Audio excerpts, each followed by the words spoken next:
Hi எல்லாருக்கும் Wednesday காலை வணக்கம்ப்பா. சமையல் செஞ்சுட்டேன், கட்டிட்டேன், காட்டுறேன் பாருங்கள். சுட சுட சாதம் கட்டிட்டேன்ப்பா. அவருக்கு கீரை கூட்டு, இது வந்து பாலக்கீரை கூட்டு. இது நல்லது, உடம்புக்கு அவ்வளோ நல்லதுங்க. பருப்பு போட்டு செஞ்சால் நல்லது. அப்புறம் முட்டை வறுத்து கட்டியாச்சு அவங்களுக்கு. இப்போ பையனுக்கும் எனக்கு மட்டும்தான். அப்படியே சப்பாத்திக்கோசம் இது தொக்கா பண்ணியிருக்கேன். இன்றைக்கி சிம்பிள் தான்ப்பா சாப்பாடு.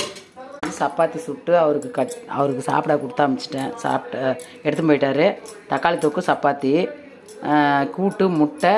அது அன்றைக்கி மீன் குழம்பு வச்சா அந்த மீன் குழம்பு இன்னும் கொஞ்சம் இருக்குது. அவருக்கு கட்டிங் கொடுத்துட்டேன். குழம்புலாம் மறுநாள் வச்சு சாப்பிட்டா தான் நல்லாயிருக்கும். அதனால் அதை கட்டி கொடுத்துருந்தேன். நேற்று பிரதோஷம்ட்டு சாப்பிடல. அதை இன்றைக்கி டெய்லியுமே சூடு பண்ணி வச்சுருந்து இப்போ கொடுத்து அனுப்பிச்சிட்டேன்ப்பா. அவ்வளோதான் எங்கள் வீட்டில் சமையல். வாங்க சாப்பிட்லாம். உங்கள் வீட்டில் என்ன சமையல் கமெண்ட் பண்ணுங்கள். பாய்.